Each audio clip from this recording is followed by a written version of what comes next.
حضرت آدم علیہ السلام نے اپنے بیٹے شیس علیہ السلام کو 5 باتوں کی وصیت کی اور فرمایا کہ اپنی اولاد کو بھی یہی وصیت کرنا۔ نمبر 1، عارضی دنیا پر مطمئن نہ ہونا۔ میں جادوانی جنت میں مطمئن تھا، اللہ تعالیٰ نے مجھے وہاں سے نکال دیا۔ نمبر 2، عورتوں کی خواہشات پر کام نہ کرنا۔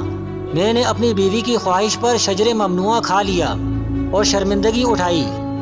نمبر 3، ہر ایک کام کرنے سے پہلے اس کا انجام سوچ لو، اگر میں انجام سوچ لیتا تو جنت سے نہ نکالا جاتا۔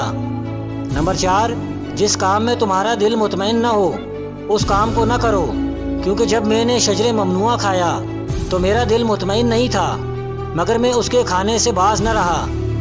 نمبر 5، ہر کام سے پہلے مشورہ کر لیا کرو، کیونکہ اگر میں فرشتوں سے مشورہ کر لیتا تو مجھے یہ تکلیف نہ اٹھانی پڑتی۔